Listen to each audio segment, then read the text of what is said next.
Welcome to the Effortless English Show with the world's #1 English teacher, AJ Hogue, where AJ's more than 40 million students worldwide finally learn English once and for all, without the boring textbooks, classrooms, and grammar drills. Here's AJ with a quick piece to help you learn to speak fluent English effortlessly.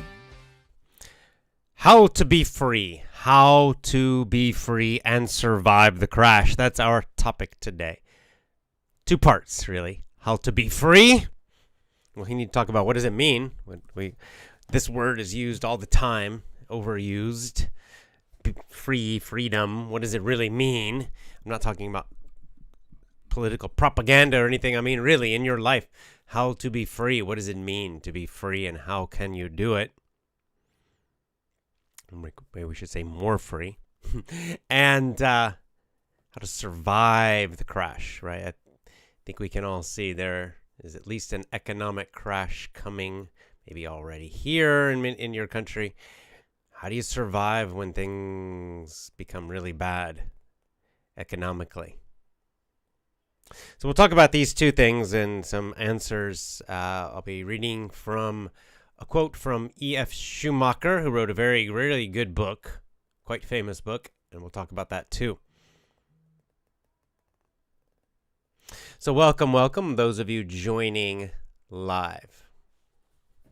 Now, as always, go to effortlessenglishclub.com. Join my VIP program now. You will speak fluently. You will speak confidently. You speak English effortlessly when you join my VIP program today at effortlessenglishclub.com. We've got a lot of great members. VIP program, effortlessenglishclub.com is my website. Go there. Join today. All right, let's talk about our topic, freedom. What is freedom? Hey, let's just look it up. Sometimes it's fun to look up the definition, the official definition of the words we're talking about. Let's see, what is the official definition? Able to act or change without constraint. Yeah, that's a pretty good one. The ability to act and or change, right? The ability to take action and to make changes. That's what we're talking about. Freedom. All right. So that's a good official. Yeah, that's pretty good. We'll go with that one. So the ability to act, and to take actions, and to make changes. So if we're talking about personal freedom, right? So this word free and freedom, be free, right? It's used to really for a lot of propaganda purposes. But I think people are more worried about, more concerned within our own lives, right? Right? The ability to choose your life. Alamri in the comments just said. That's also a really great way to put it, right? Freedom, free will. We talk about free will. So what prevents this? First of all, like my title is How to Be Free. So the idea is that a lot of people are not free, right? And then we think, people think that means, people, like somehow, the police are going to get you. The government's going to come and grab you because you did something they didn't like. But that's not actually what we're talking about. I think most people who don't feel free, they're not afraid of like the government doing something to them so much. It's really economic and social. These are the things that control us, right? So I think of a kid, for example. A kid, let's say a teenager, who doesn't feel free. Right? Why? Because he's forced to go to school. He's got to sit in his desk, and he's just and he or she feels like a prisoner, right? In the school, right? Doesn't control his own time. Someone else says, Mofli in the comments says, freedom means the ability to control your own time, the ability to choose your life, right? The ability to take action and make changes. I'm getting the idea, right? So the first thing we need to look at is what prevents us from doing that, right? And for most normal people, for most you, for I, me, regular people, it tends to be jobs, and money in general, and schools for younger people. These are the things that really take away our freedom, right? Where we can't control our time, right? Let's just look at adults. Adults who don't feel free, like you just feel like you're stuck and you can't, it's just the same thing every day and you're stuck and you can't live the life you want to live, right? Whatever that is for you. Maybe you want to spend all your time with your kids and with your family. Maybe you want to travel around the world. Maybe you want to go camping and hiking. Maybe you want to be an artist and focus on art. Or maybe you want to build things. Whatever it is. What stops you from doing that? What stops us from being free? What stops us from taking action?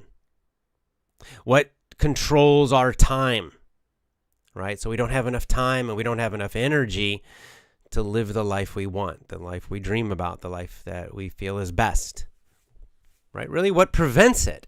And it tends to be, number one, it's jobs. For adults, it's jobs/money, right?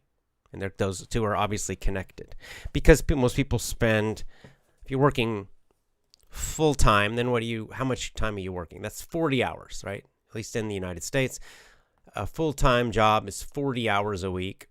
We've talked about this many times on this show. And then, of course, you have to add the time go to work. So you wake up in the morning and you get ready for work. So how long does it take you to get dressed for work?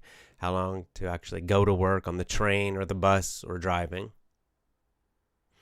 And of course, if you have to do this at rush hour, that can actually be quite a lot of time, right? I know I've had jobs in the past where just driving was at least an hour just to get to the job and an hour to get home. That's 2 extra hours every day.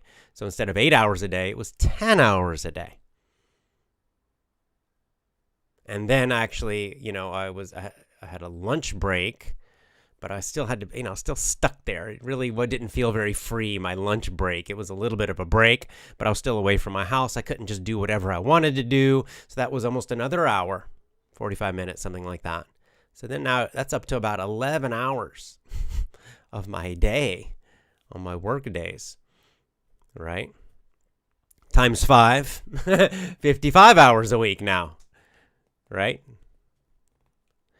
And some people, have more. Some people have to work overtime or they work extra time.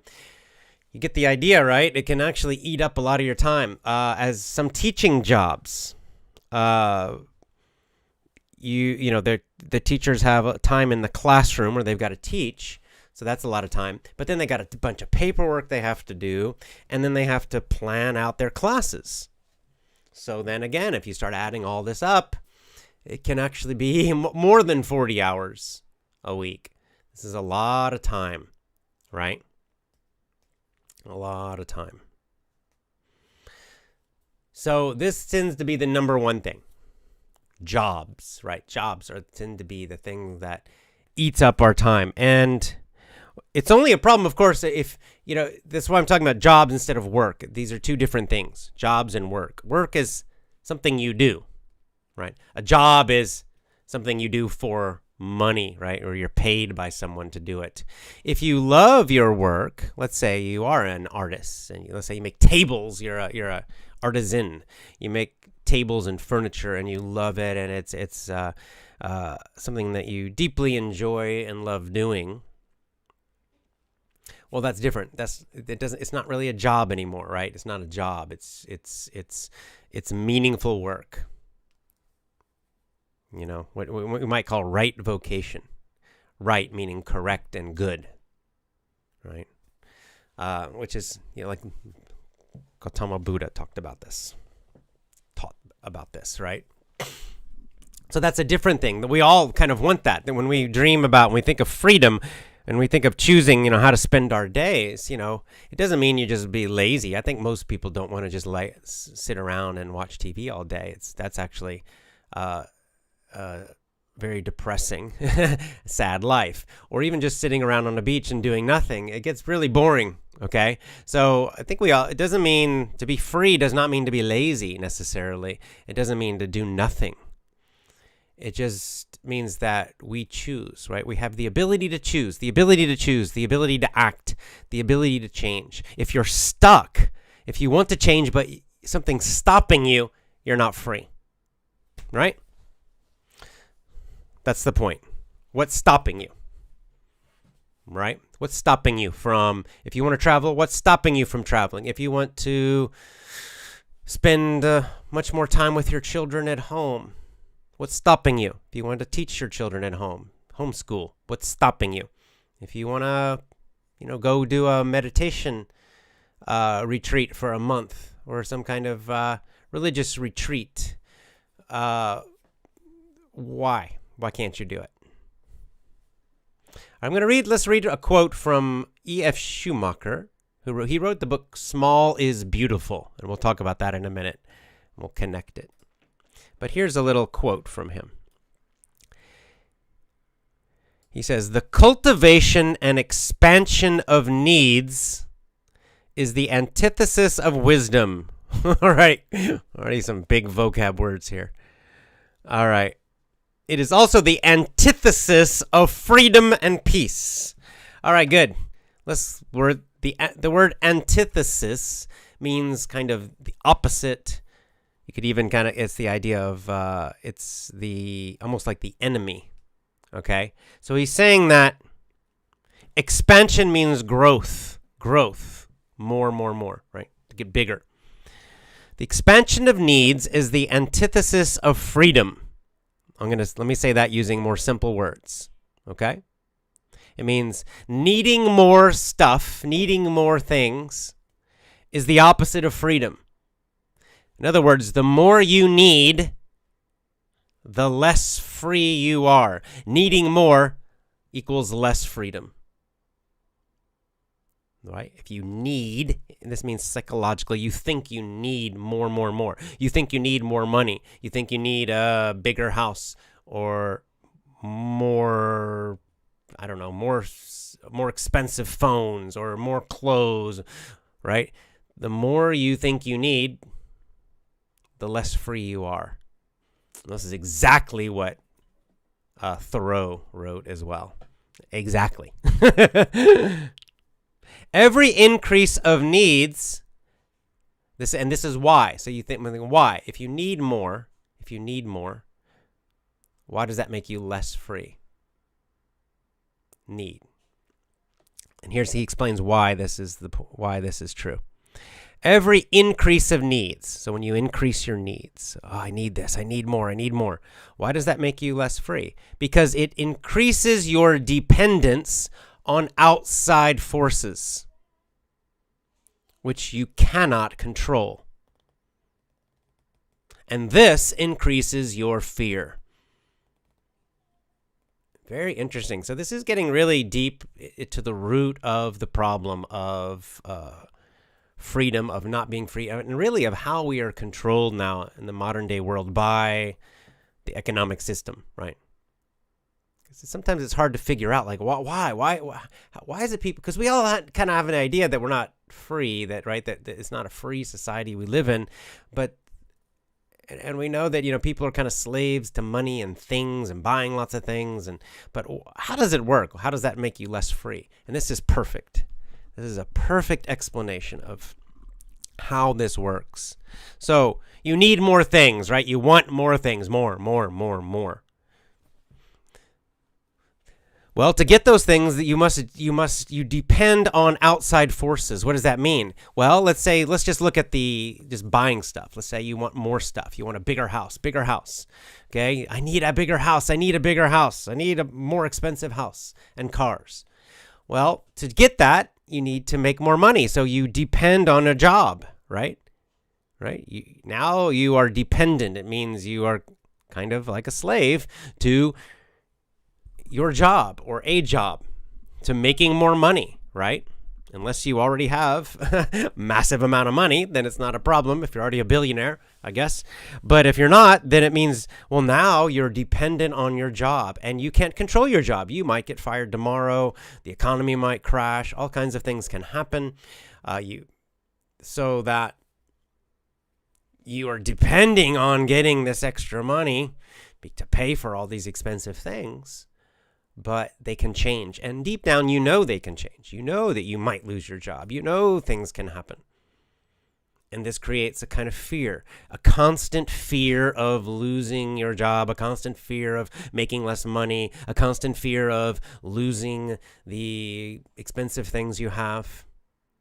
This kind of, it's not, something you're always thinking about in the front of your mind, but it's kind of in the back of your mind always. A little bit of fear, because now the more you need, well, the more dependent you are, right? The less free you are, because you need to make more money. And this creates fear because you might lose it.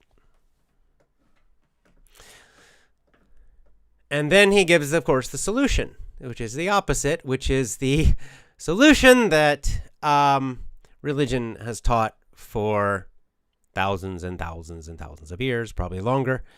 Only by a reduction of needs. So reduction means to make less.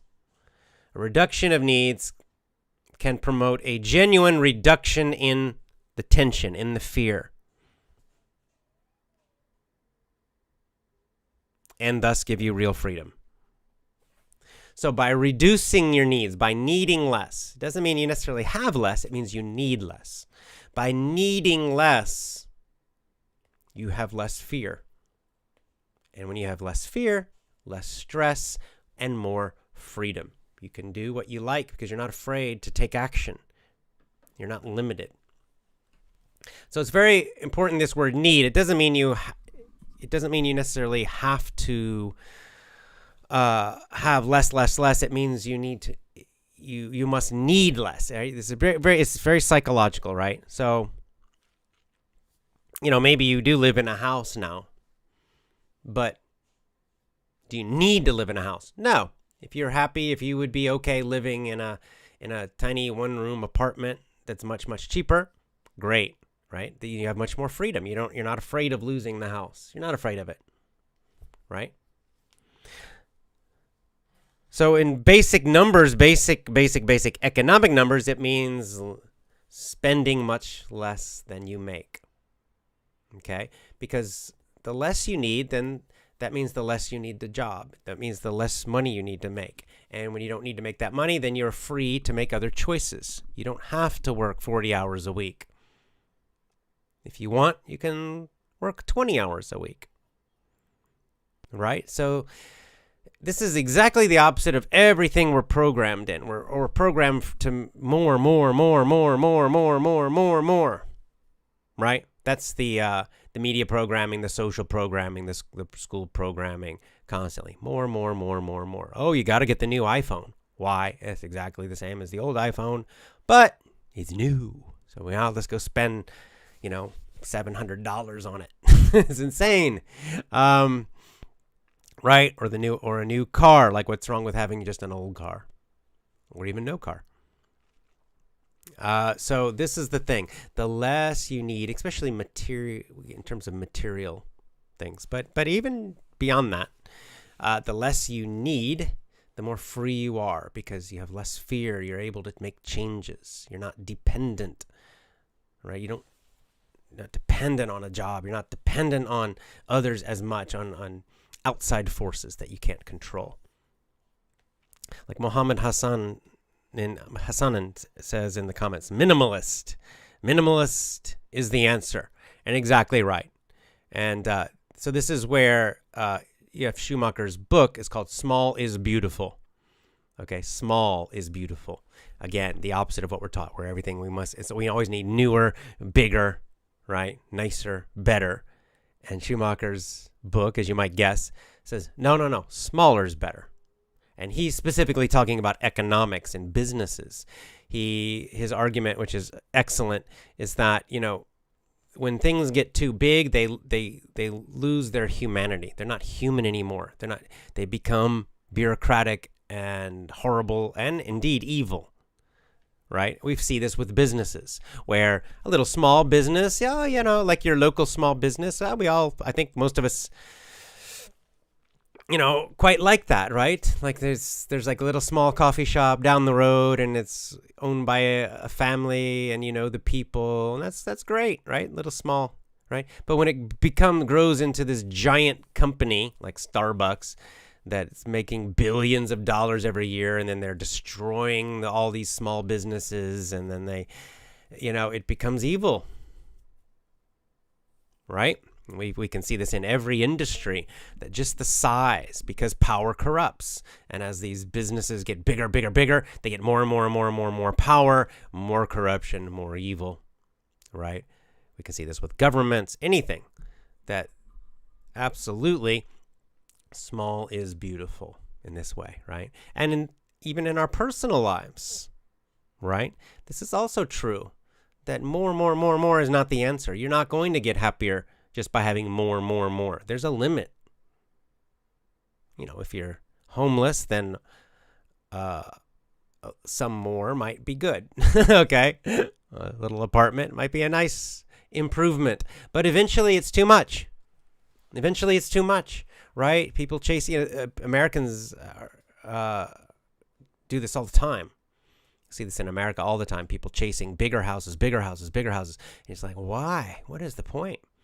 I mean, they already have a big, nice house, but oh no, they get more money. They make a little more money at their job, and immediately they go out and they sell their old house and they buy an even bigger one, an even more expensive one, right? Their car is a few years old, still works great. Nope, they have to go buy a new one. They trade it and they buy a new one, right? It's always more and more, right? The newest iPhone, the newest whatever, everything, constantly. And this makes them slaves. So they can't quit their jobs.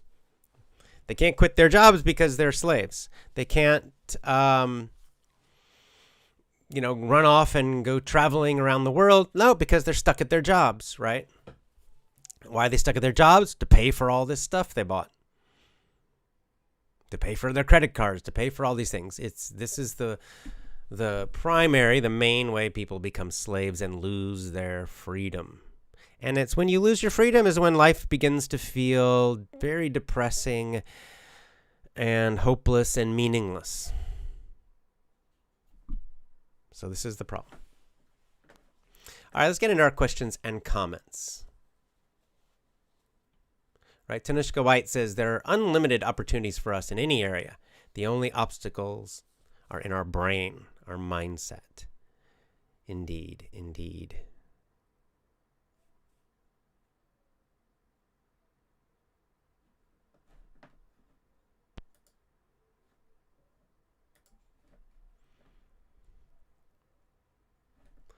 All right, let me go back up to the top here. Just hi, everyone who's saying hello.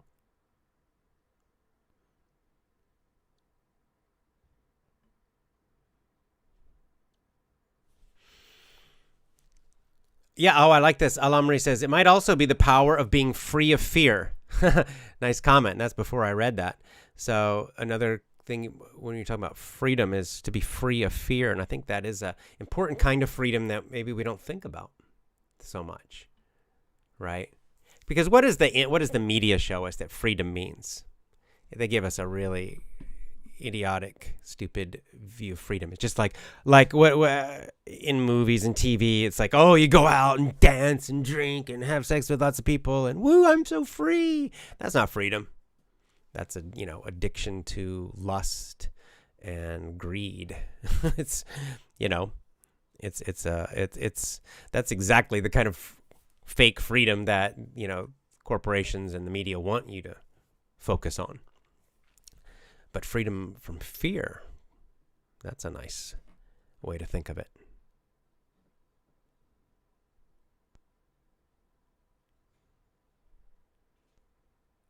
Tanishka's learning German now. Very nice.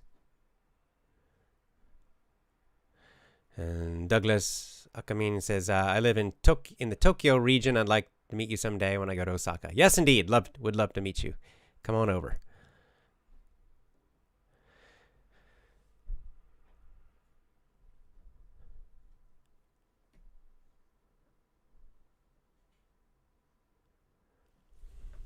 Swami Tripurari says, gives me a 5 rupees donation? A 5R donation. Thank you very much. I appreciate it. Thank you.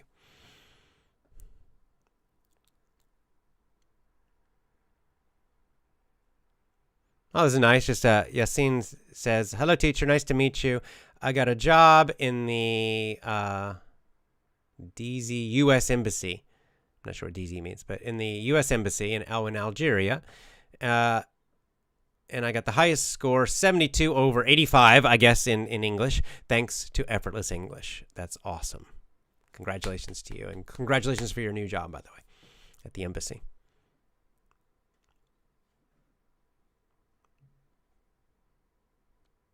Akko, hello to you from in Tokyo. I recognize you from Gab, your name.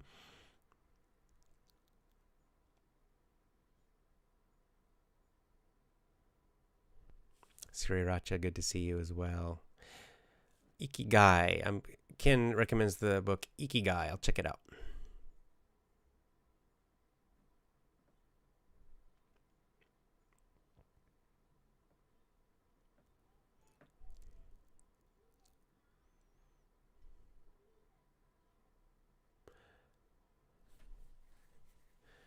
Okay, let's see.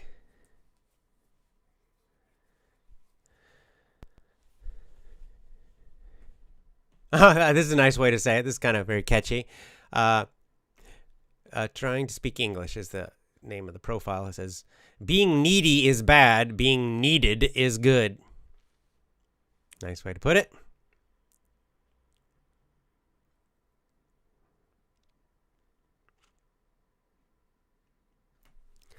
Yeah, Fernando Diaz, hey again, says, fashion and media force most people to sell their energy and time for money, to pay for their whims. A whim is just like a desire you have. Just quickly, it comes and goes very fast.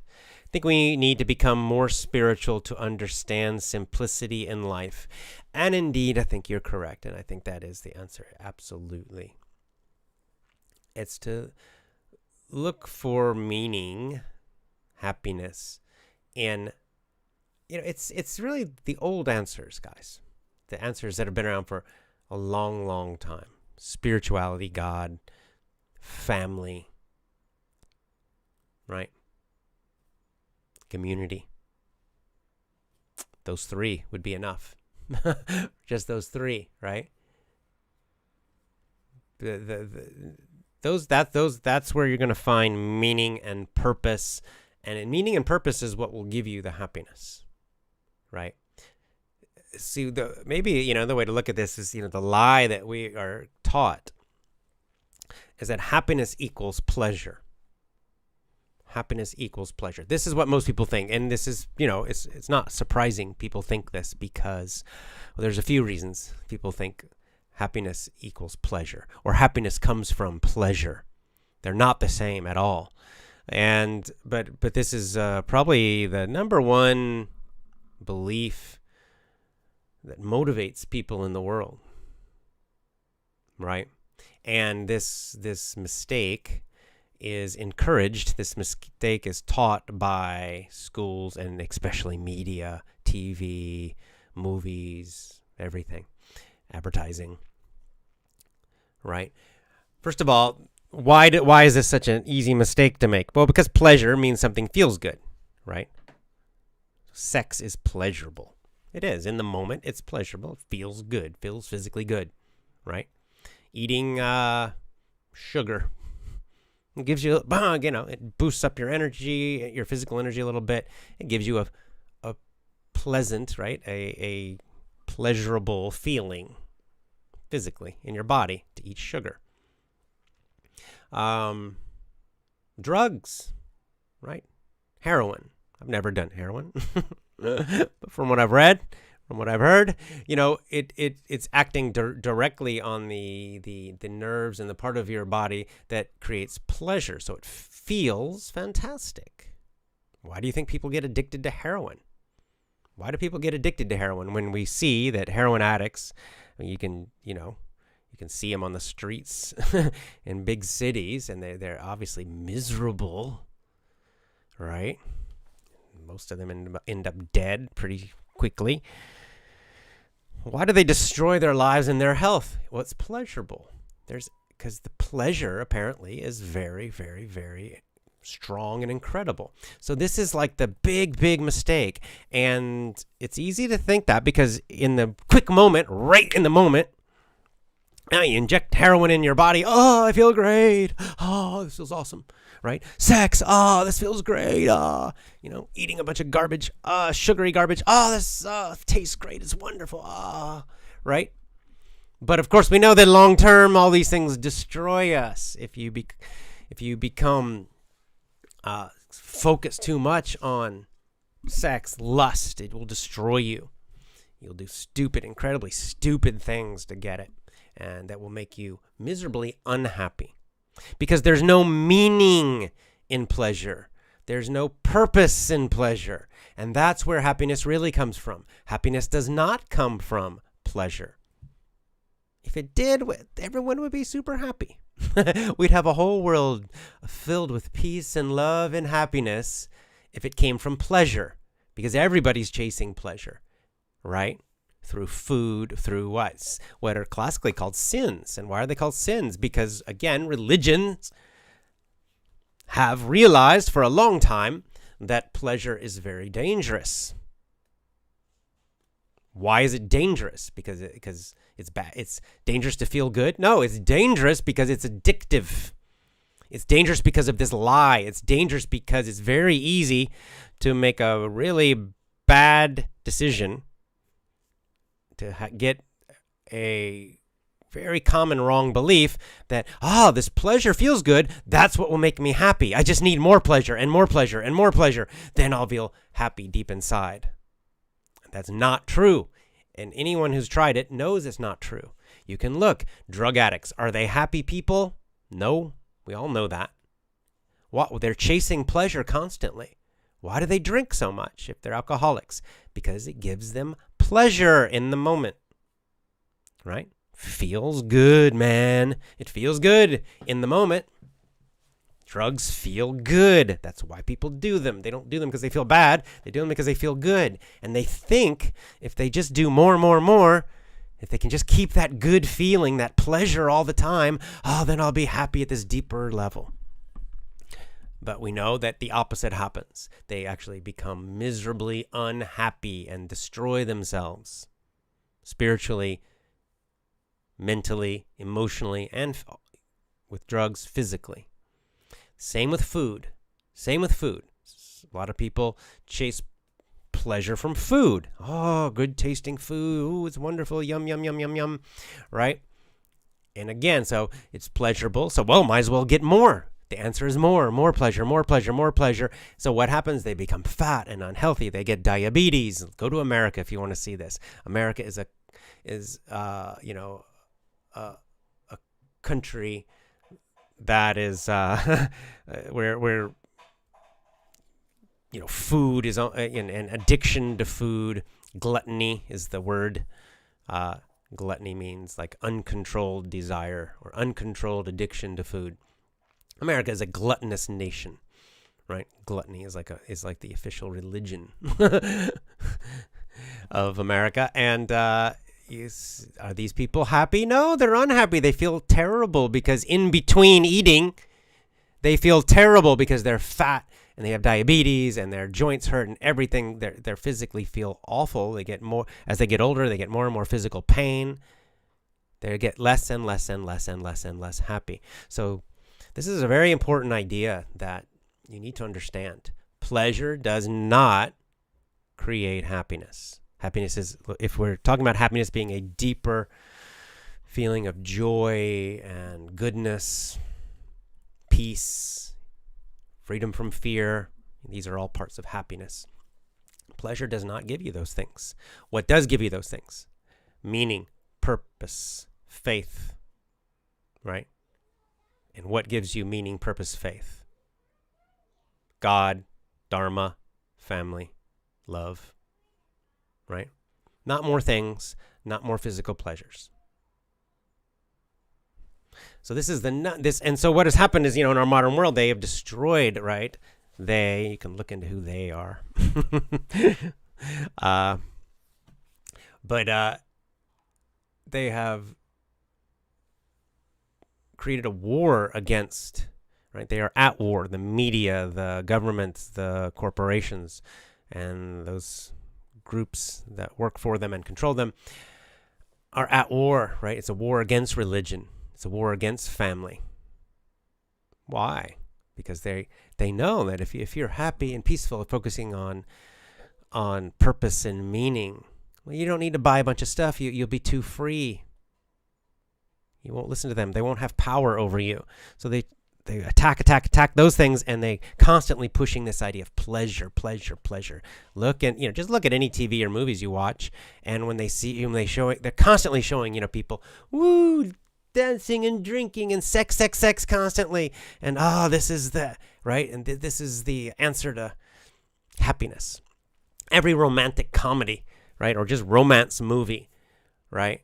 They don't show the family life after the people get married. No, it's all the beginning, the exciting chase, right? Where the boy is chasing the girl and they're having sex, and then they have a fight, and then and sex again, and it's all this, pleasure.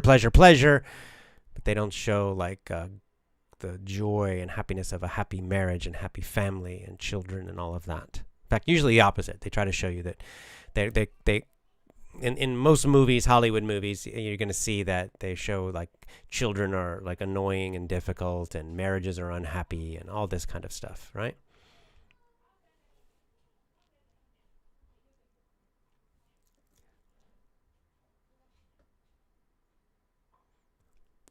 Satish Kumar says, when will you visit India, Vrindavan? I don't know. I would love to do it, but we'll see. I'll do it eventually, but I have no plans at the moment for any travel.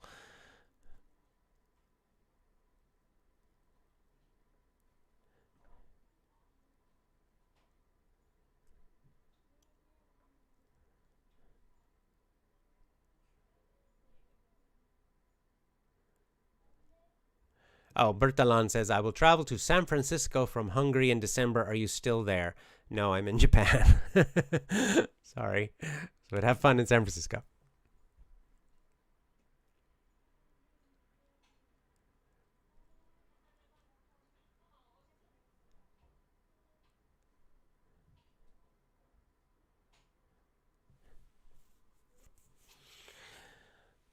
This is a good question. Umberto Rodriguez says, if you could go back in time, so in my own life, I guess, which steps would you take to reach more freedom and independence from the system? So faster, right? I guess. That's a good question. I mean, I eventually did it, but it took me a long time. Okay, a few things. Number one, I would have gotten out of school much faster. I stayed in school, meaning university, for through my 20s. Really, I was just hiding from life. I didn't want to work. I hated work. That's the good point. But, in school was easy for me. So I had more freedom at school. That's why I continued to do it. But I also wasted a lot of years, and instead of on a bunch of nonsense. And so looking back, I think it would have been smarter to get out in the world faster and just get out there and live my life and go traveling and do all the things I did. I did eventually do those things, but in my 20s, until about age 27, I started doing all that stuff at about age 27. So ideally, I would have done it earlier. Right, and not been such a child. I was still a child, 27 years old. I was still acting like a kid. So that's the main thing. Trying to grow up a little earlier, I think. But, hard to do. Can't go back in life, so there's no point in worrying about it. But the point of this question, obviously, would be, advice to young people out there. And my advice to you is don't waste your youth just sitting around in school. Get out there, work jobs, and even if they're miserable and unhappy, fine. But at least you're getting life experience, and try to travel and take chances and do as much as you can when you're young. And the second thing I would say is, I waited way too long. I waited too long to have kids, and The reason I say too long is because, only by the grace of God do I have kids. Because I was a stupid idiot, and I believed all the anti-child media propaganda, and it's wrong, it's evil. So have kids. Have kids, have lots of kids. Focus on your family. Your family is where you're going to get so much of your purpose and meaning as a mother or a father. Okay, this is automatic purpose in life. This will automatically give your life purpose and meaning. Okay, because a lot of people are looking for purpose and meaning in a job. Oh, what's my purpose? What's my and they think and it takes years and years. I was like this, and they can never find it. Well, maybe your purpose is not going to be in your job. Maybe your purpose is your family. The job's just for making some money. All right. So, children will give you instant purpose in life. Instantly, you have a purpose, which is to take care of them and love them and raise them and teach them. And it will change you, and in many, many, many good ways. If you are at least a little bit of a decent person, it will make you a better person. So have kids, and have lots of kids. I wish I'd started earlier. I would have more kids. But I'm very happy with my kids now. But looking back, if I'd started younger, then maybe I would have 5 kids instead of just 2.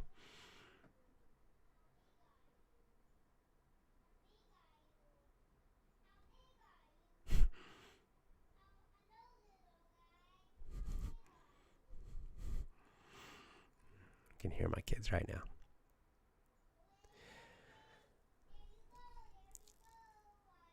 Suhail Alamri with another great comment. People have become more enslaved to money in this era of materialism because most of them think it's the only way that makes them happy. Right, again, because what do they think? They think the money buys pleasure. Money can buy pleasure. Absolutely, 100%. Money can buy you more pleasure. That's why people chase money. It will buy you more pleasure. Right? You have more money, you can buy more food, you can buy better food, nicer food that tastes better, blah, blah, blah, blah, blah, right? You can buy more gadgets, more little technology things that will, video games and things that will give you a little bit of pleasure when you buy them and when you use them, right? So that's true.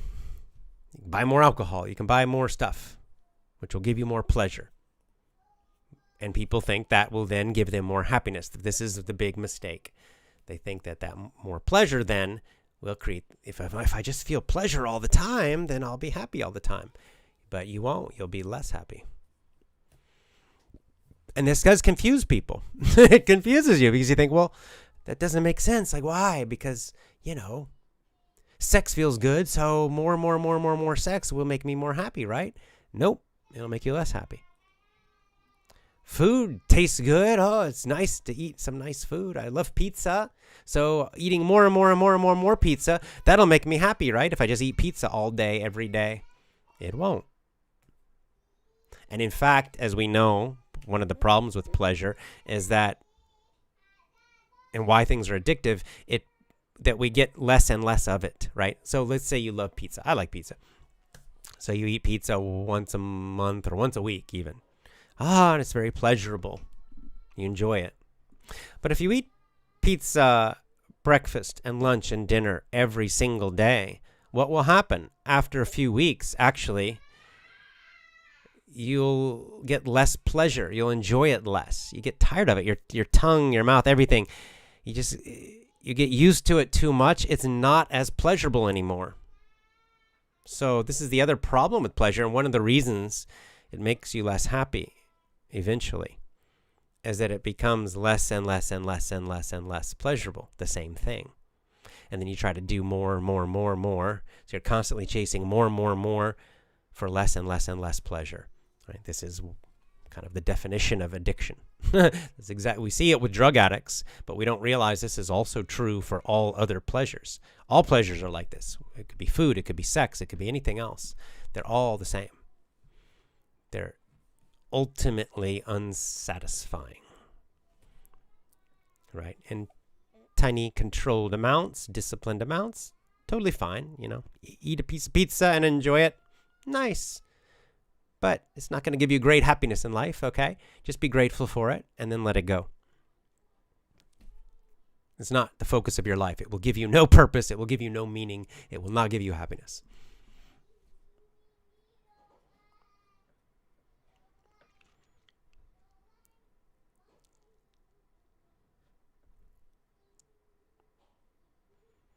Bertillon says, really happy people are due to the reason they are okay feeling uncomfortable. This is a great comment. When you can accept every unpleasant feeling, you face happiness. It will come to you as a consequence. Yeah, see, this is even more interesting, isn't it? I maybe you've had this experience. You probably have. I have. It's possible to feel unpleasant, right? The opposite of pleasure. Uncomfortable, for example, even pain, but still be happy. Strange, but absolutely true.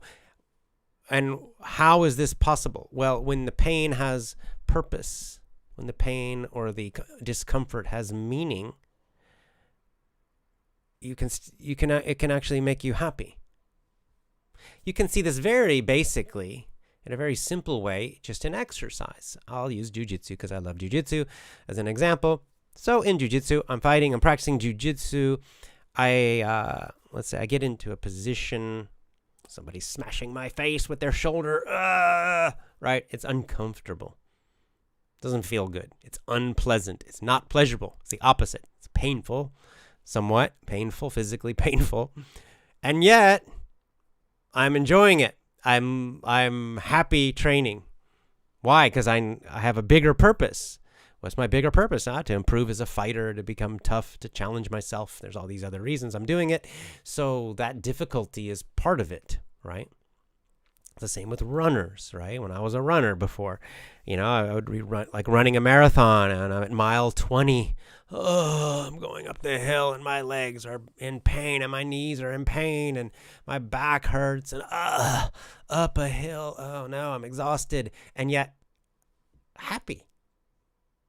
Like physically painful and exhausted, but happy. Why? Again, because there was a deeper purpose to what I was doing of the challenging myself and overcoming that difficulty gave me a deeper satisfaction, a deeper happiness, a feeling of a greater purpose, right? That was much better than sitting in a chair, eating pizza, for example, or eating something sugary. Oh, this is a good... Okay, Fernando Diaz says, I suggest the small book for the book club called 7 Spiritual Laws of Success. That's a good... I'm going to write that one down. 7 Spiritual Laws of Success. Sounds good. So a simple guide to starting to be spiritual / religious.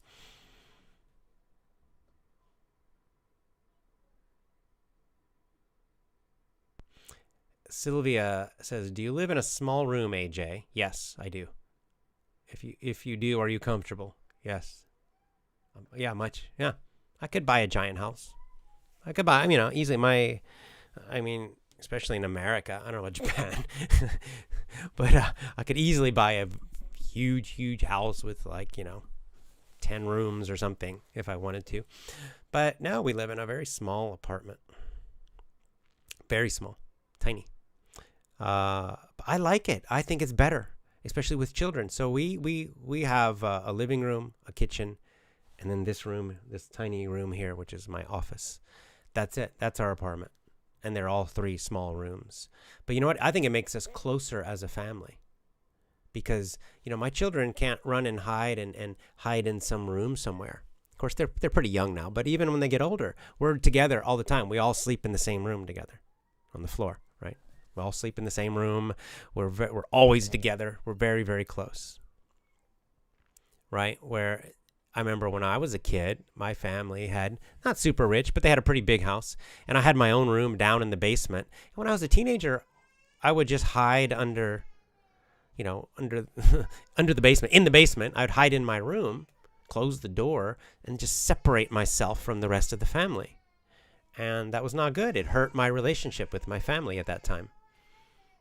So I think in many ways, a smaller space is better. Oh no, what's wrong with I got crying kids? No, this is the problem because there's no hiding.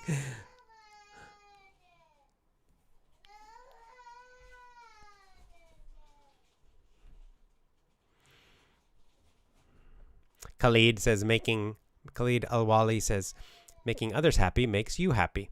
And indeed, this is another point of happiness, a good point, that when you don't focus just on your own pleasure, but actually on helping others. Of course, this is a spiritual approach. It will make you happier.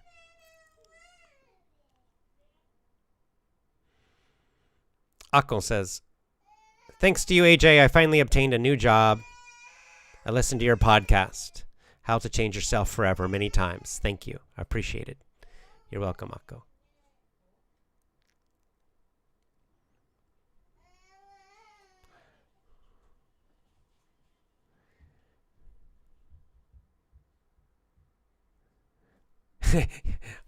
Ahmet Dizdar with a very nice comment says, the pleasure of denying pleasure is greater than the pleasure of doing it. Indeed, because here's another thing. It's like, pleasure. If you're an addict, if you're addicted to something, right? It means you have no power, no control. That thing is controlling you. Food is controlling you. The drug is controlling you. When you say no, when you don't do it, then you're what are you doing? You're showing yourself. You're saying, I control myself. I'm the master of myself. I have self-control, self-discipline, and that will indeed give you a feeling of pleasure. Psychological pleasure, but maybe we could use a different word. It will give you a sense of happiness and satisfaction when you have that self-control, that self-discipline. When you don't do something that you know is actually not good for you long term, you'll feel better, right? We all know this. Cry. Yes, sorry about the crying kid in the background. He's okay.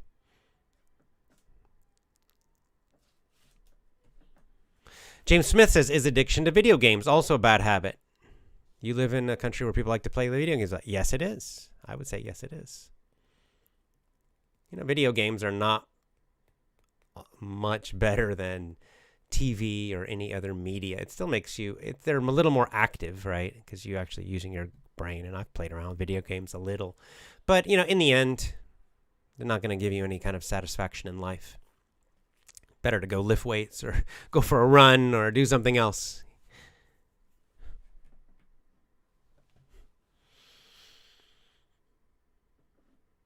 Okay, I'll do a couple more comments and then time to go. And you know this too, right? Like same with English. When you listen to English, when you study English, when you have that discipline, maybe in the moment right now, you're tired and you're not motivated to do it, but then you do it. Right? You feel great satisfaction. Why? Because you have a purpose. Because you're learning English for a bigger purpose. They're all different levels, right?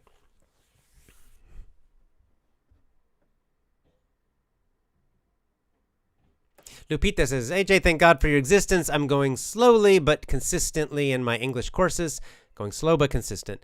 Thank you. I enjoy listening to you. That's great. Slow and consistent is fantastic.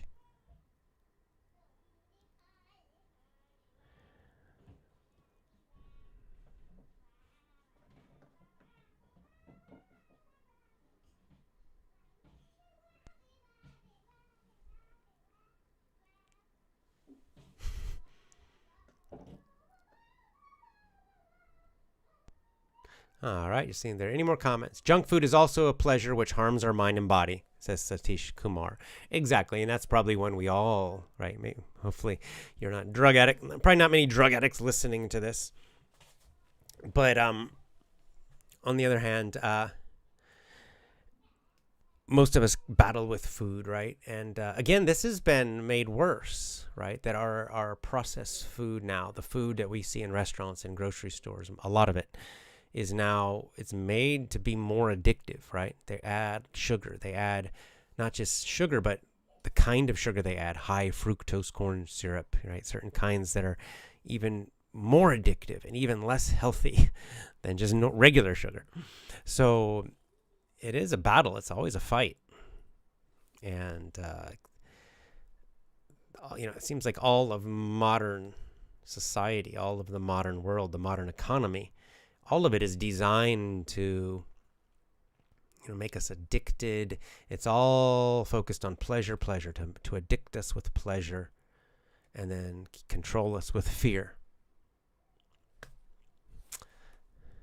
So if you have a hard time, if you're dealing with this, it's okay, because we all have a hard time dealing with it. It's a hard fight for all of us, but the fight is good. And the fight is meaningful. And, again, look to spirituality and religion, number one, and to your family, right? Creating a family, serving your family, number two. Those two will give you a tremendous amount of joy and happiness, purpose and meaning in life, even if you never get a job that you like. Okay?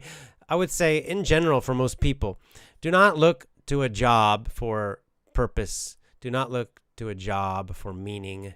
Do not look to a job for happiness, for sure. Some people are lucky to find that. That's great. Many are not, right? Many people will never find any kind of meaning from their job, right? Because most modern jobs are meaningless, right? Working for companies and things. It's so that's the bad news. The good news is you can still have a very, very, very meaningful life by focusing your life on, the spiritual and religious, and on your family. You focus your life on those two things. And then if you also have a job that has some meaning, or a business or something, great. That's fantastic. That's even better. That's extra. But look at that as extra. All right. The main center of your life, the focus of your life, should be spiritual and religious, number one, and family, number two. If you want a happy life, if you want purpose, if you want meaning in your life, that's where you'll find it. And then do meaningful work also. And that's just abundance. That's fantastic. Humberto Rodriguez says, you always tell us to get rid of TVs. Yes. What do you suggest to do with kids to keep them busy? Go outside. Go outside. That's what I did when I was a kid. And that's what I do with my own children. I just take them outside. I take them outside every day. So I take them to the park. We just have a local park. We go to the park. I take them to the park and I take them downtown. I mean, they're only 3. But I take them downtown into the city, right into the middle of Osaka, and I take them to restaurants, I take them to cafes. And why? Well, so they can learn, right? They learn how to behave in a restaurant. And they're 3 years old, so sometimes it's not easy. It's challenging. 3-year-old twins, in a restaurant can be challenging sometimes if they're in a grumpy and a bad mood, but they've improved a lot. And they're getting really good about just sitting in their chairs and eating. And, they're a little messy still, but really have improved quite a lot, especially recently. Why? Because we do it all the time, right? They know how to ride in a train already, right? They ride in a train. They were there when we started.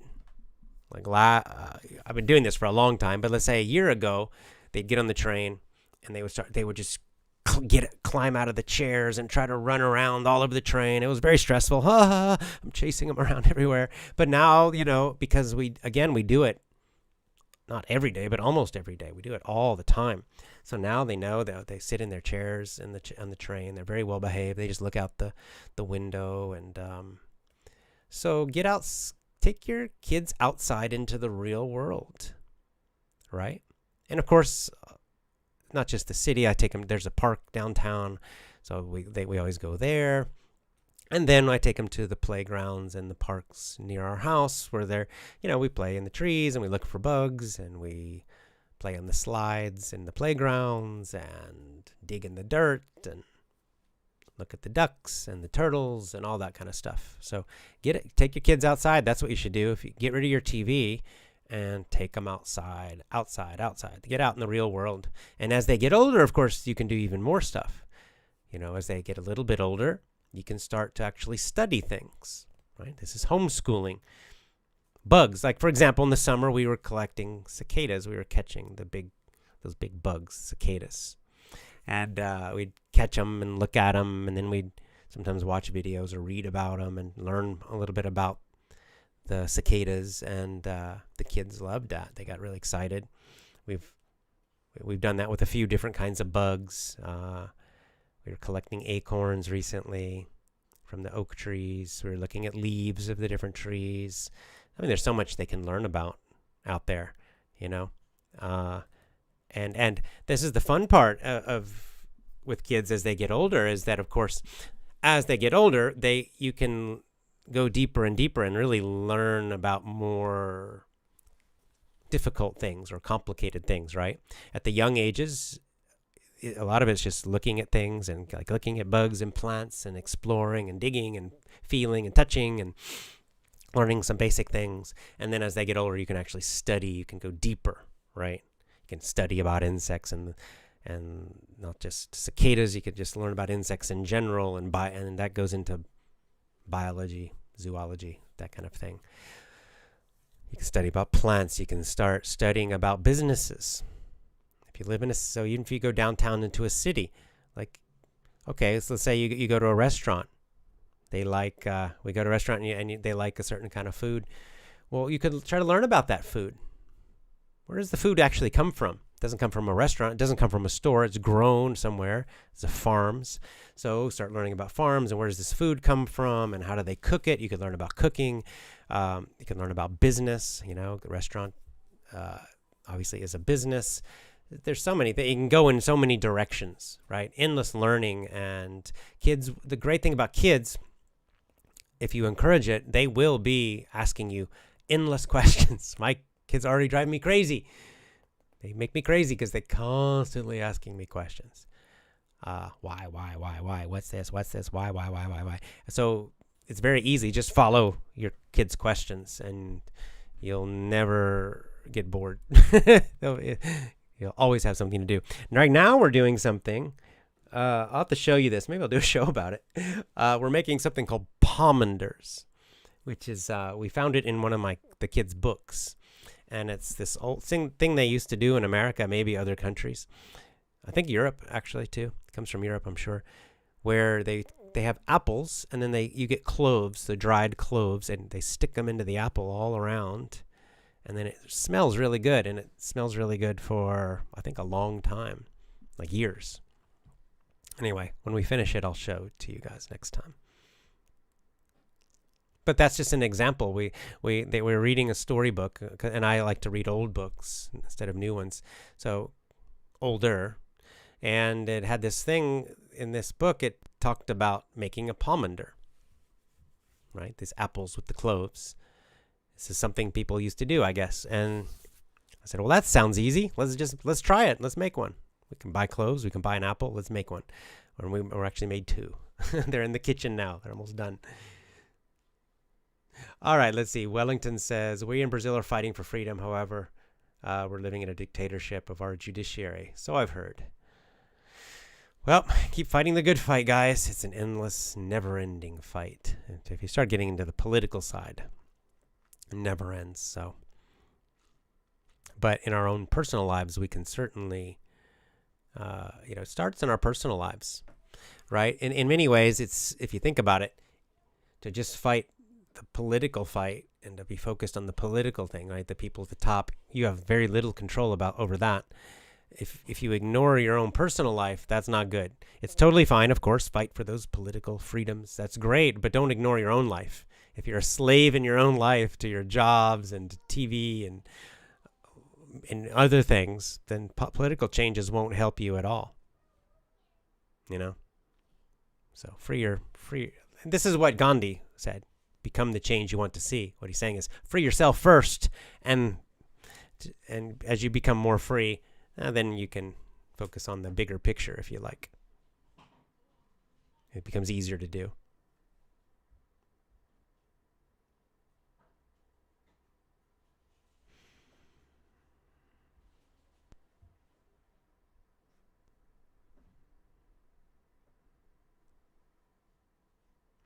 All right.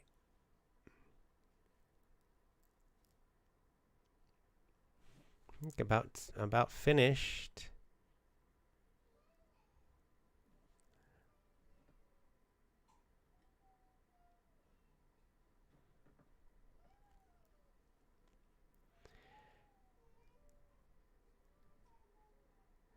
When do you usually start the live shows? Usually around this time.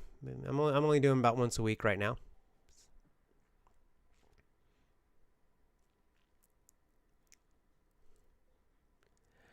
El Professor says, I will teach my children languages in the future. Indeed, you can.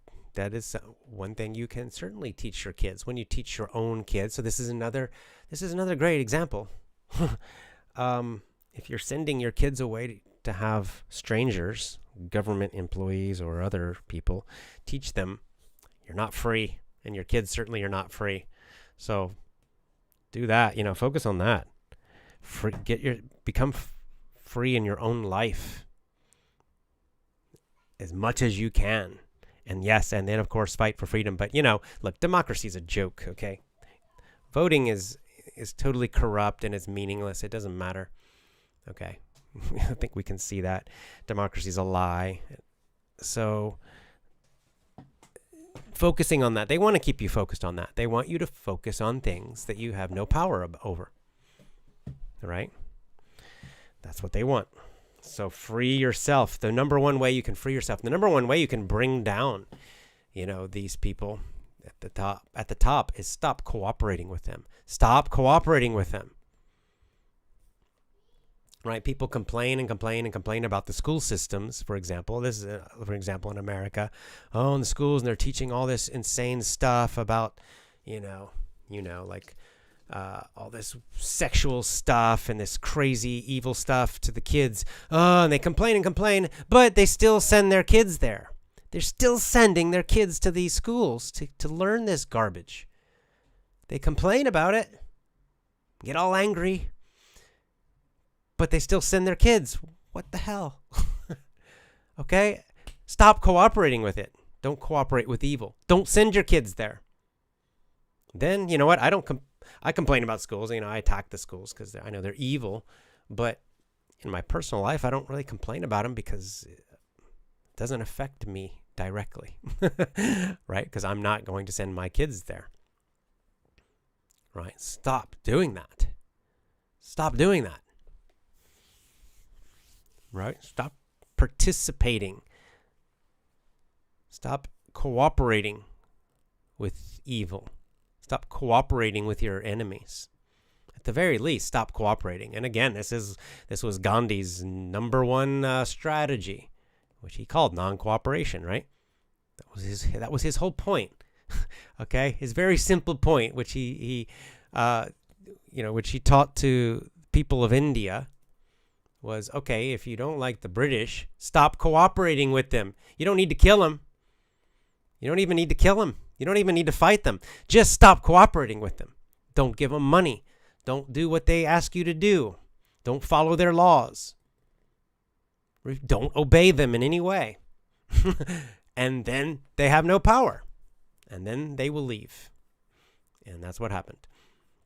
Right? He was 100% right about that. I mean, there's so many people, and I've done it in my past. I'm not blaming anybody, but we all do it, where we complain about the economy. We complain about, the schools. We complain about this stuff, but then we're still actually joining that system and participating and cooperating with it. Stop cooperating, right? And you'll see that's the number one power. When people just stop cooperating, these systems just collapse. They need you to join. They need you to be part of it. Right? It's just like the media. We can all complain about the media and the lying media. Yeah, well, stop watching it. Get rid of your TV. Throw it out. Get rid of your TV.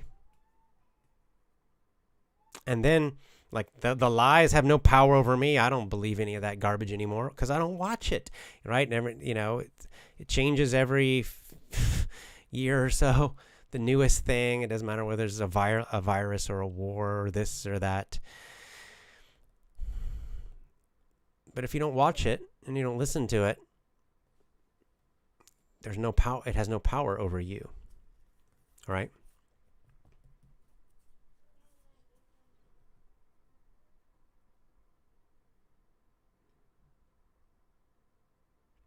Hey, Fernanda, good to see you. Always thinking why we invaded border. What to do in case of nuclear war. Well, I think we're screwed. I wouldn't worry about it. Some things we can't control. If a nuke drops on your city, yeah, you're probably gonna die. So if you really think that's a possibility, you might want to move. But it's not something I worry about.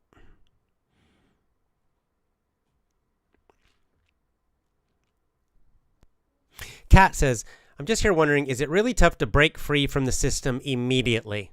For some people it is, yes. How do you do it? Is it going to be right away or will it take time? That really depends on your personality, right? Because, it really depends. Some people do make big changes very quickly, right? Some people will just, they kind of wake up and they just say, that's it, and they change their whole life in like 1 year, let's say. And for others, it's a very slow for me, it was very slow. It was gradual. It took me, it was kind of a couple decades to slowly do this. Throwing away my TV was probably the number one thing that helped, because it stopped the programming, and then I could start to wake up a little bit after that. I started waking up faster after that. Let's put it that way. So I would say that would be the number one thing, is throw away your TV. Never watch TV again. And, you even stop going to movies. So cut that stuff out of and stop listening to modern music. If you cut the modern media out, you'll wake up a lot faster. Those are 3 things you can do, that anyone can do very simply and easily. Now, the things like the economic, like the money, can be challenging. It depends, some people, it's hard for them to move, move to and live in a much smaller, cheaper place. That was something I did very gradually, and then I became extreme, right? Then I lived in my car. I finally hit a point, like I was gradually got more simple, spending less money, and then finally I decided I'll be very extreme and I'll live in a car. I'll live in a van. And I did that for a while as a experiment, really, as a test, to test myself. Like, how simple can I live? Can I completely eliminate, get rid of rent? Don't pay any rent. And I did that, and that's great. And I was comfortable and I was fine. So I don't live in a car now, obviously, but I'm not afraid of it. That's the point, right? I don't need a big house. If this is the point of sometimes doing some extreme things, to test yourself, they don't need to be permanent. Okay. Sometimes it just helps you to gain strength, makes you stronger, more confident, less fearful, right? Like if you live in a car for a year and you do it in a way where you're happy, right? Where you're not suffering. Well, then you always have that experience and I can do that. If I had to do it, I can do it. It wasn't that bad. I don't need a big house. And then maybe later you do move into a bigger house, but you're not afraid of losing it. There's much less fear, right? That's the point. That's why it can be very helpful to test yourself and to try to do some extreme things, of living very, very, very, very, very, very, very simply, right, for a while. And then you can adjust later. If you're making more money and you're in a better situation, then yeah, like I live in an apartment now. But I don't live in a giant house, and that's one of the reasons is I know I don't need it at all, and I don't even want it. So, David, David Durda says Solzhenitsyn's Gulag Archipelago is a book that will change your life. I need to read that. Yes, I've heard great things. I've seen quotes from it. It's excellent. Just the quotes and things I've read from that, really great. I know it's something it's on my list, something to read.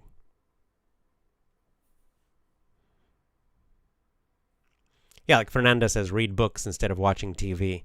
And read old books, read spiritual books, read books on philosophy, read books about family, read all these great books. So, Kat, that was a good question.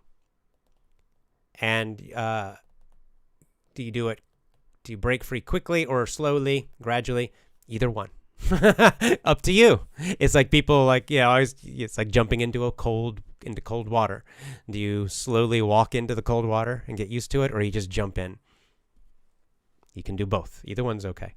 So whatever feels right. If you feel uncomfortable and you got a lot of fear and stress about it, maybe you make little small steps. Simplify. And you can do this for years and years and years and years. What's most important is which direction are you moving? Are you making your life more simple? That's going to give you more freedom. A little more simple, a little more simple, a little more simple means a little more free, a little more free, a little more free. The problem is most people move the other direction. Most people are trying to move, more, instead of less.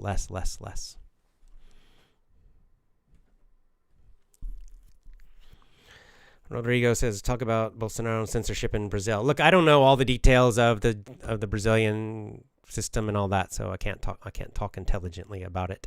All I can say is, look, it already happened in America. The election was stolen. Biden is a fake president, blah, blah, blah. So it's no surprise. They do it everywhere, guys. Democracy is a joke. Democracy is a joke and a lie. So whenever you see someone like go to war and fight for democracy, it's immediately a lie. Don't do it. Killing people for democracy is absolutely evil, because democracy is a lie. War, it's all just propaganda and nonsense. But was your election stolen? I have no idea. But if it was, no surprise, they did it in America. So they'll do it anywhere. That's why people now think like voting's not going to do it. Voting will not solve the problems. Voting does not give you any power at all. What gives power? Again, look to Gandhi at the very least, non-cooperation. Stop cooperating. Stop cooperating with evil. This is the very first thing we can do. And we're all cooperating with these evil systems and people and groups at some level, right? So the less you cooperate, right? Throw out your TV. You're not cooperating with the television media anymore. You're refusing to be part of their system, right? You're not watching their advertising. You're not watching their lies. You're not watching their propaganda. Your mind will become more and more and more free, right? Don't send your kids to their schools. Now you're not cooperating with the school system, right? The more you can stop cooperating, the better. And you can, maybe read Gandhi's book and study some of Gandhi's tactics and strategies, because they're quite good. And this is the basic idea. And he would usually pick one or two things. Like there's the famous, I think it was the salt tax. There was some tax on salt in India. That seems like a tiny thing. Like, who cares about tax on salt? And yet, he just told everybody, he told all the people in India, don't pay it. Go to the ocean and make your own salt. Don't pay it, right? What was he doing? He was cutting the British Empire. He was showing that we don't have to give them money. We don't have to give them money through taxes. So something so little like that, and he turned it into something very powerful. Don't cooperate just on this one thing. Don't pay the salt tax. And of course, they did protests connected to it. But then this immediately challenged the British power, right? So he would choose things like this that were fairly small often. when you read about them, you think, oh, well, that seems like such a small thing. But they would just refuse to cooperate. Like, no, I'm not going to do it. We're not going to pay for this. We're not going to participate in this. And they need you to participate. They need you to participate. They need your money. They need your attention. They need your participation and cooperation. The less you do, it doesn't have to be 100%, okay? It means like you're cooperating 100% now, cooperate only 50%, right? Just, again, it can be gradual, right? You'll see some truckers are doing this. They tried this in Canada and they failed because they were wimps. But but they basically said, we're not going to, the truck drivers just said, we're not going to deliver anything. You're trying to, it was about the virus and all trying to force them to take the vaccine, poison, evil, truly evil. And they just said, no. Say, okay, if you try to force us to do this, we'll stop delivering packages to your houses. We'll stop delivering the mail, right? They're not attacking anybody. They just said, we're going to stop cooperating. Now, if they'd really done it, if the truckers had really done it, and just, instead of trying to do a bunch of, protests and stuff, if they just had stopped delivering, stopped driving, they probably would have won, right?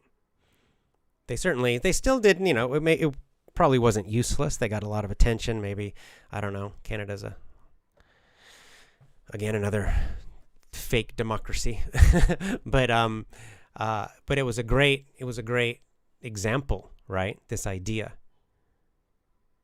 What happens if all the truck drivers just say, we're not going to drive anymore? That's all they have to do. They don't have to do any kind of violence, nothing like that. Just stop cooperating. Right? You can see where they need their cooperation and they need your cooperation. So maybe you can't do something quite like that, but at least throw your TV out. Stop watching their lies. Why would you watch their lies? Stop doing it.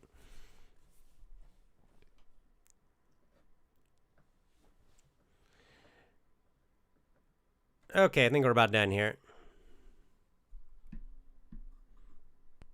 And the other thing is this gives you some power because you start to think of, you start to realize that you do have some power because you can at least find something small. Like I said, you should read up on Gandhi because, like I said, Gandhi, he often would choose something that seemed very small. Like, we're not going to cooperate with this, just this one thing, or clothes. Another one he did was clothes. Right? He said, okay, well, the British are, what are they doing? They're taking our cotton. They're taking, right, what we're growing in India, and they take it to England or to Britain, and they make the clothes, and then they sell it back to us. Right? They sell the clothes back to us, and they're very expensive. And they killed our own business for clothes and making clothes. So he's like, just... Look, we have the cotton, just make your own clothes. This was a simple protest. Don't cooperate with the British economy. But just the one little thing, clothes. Make your own clothes. And you'll see all these famous pictures of Gandhi making his clothes, right? Making these simple clothes. So this was another small thing they did, that Gandhi encouraged, was don't cooperate with the British economy. This one thing, just make your own clothes. Don't pay the salt tax, right? These are small little things where he would find something and just say, don't cooperate with it. Very interesting. Alrighty, guys. I think that's all. I gotta go. Ooh, it's been kind of long. Hour and a half. Yep. We got off into Gandhi somehow. Well, actually, the last thing I'll say about Gandhi is that, disobedience, right, is exactly the word, disobedience. The other thing about Gandhi that what I like here that connects to our topic is that Gandhi also very much focused on simplicity. He lived a simple life. He said, he taught this exactly to the people of India during their fight against the British, that a big part of that fight of his strategy was teaching them, you don't need to be a slave to the British materialism. because he saw exactly this. The British were doing exactly that in India, pushing materialism, trying to destroy the native, and weaken, I should say, make weaker the religions of India, Islam and Sanatana Dharma, right? And trying to push this sort of modern, materialistic life and culture on the Indians. And so Gandhi, as part of their fight against the British, not only disobedience, but also simplicity. In fact, that probably are the two main things Gandhi taught: simplicity and disobedience. Both, but not just one. It's interesting that he also talked about simplicity. Why? Freedom. He's trying to help Indians become free, right? And he knew that freedom would not come from buying more stuff from the British, right? It would come from, instead, living simple lives and focusing again on religion and family, and then being disobedient. So it is interesting how this topic does connect very closely to Gandhi, actually. Interesting. Maybe we'll do a show about Gandhi in the future. All right, guys. Well, EffortlessEnglishClub.com is my website, and great talking to you. I'll see you next time. Bye for now.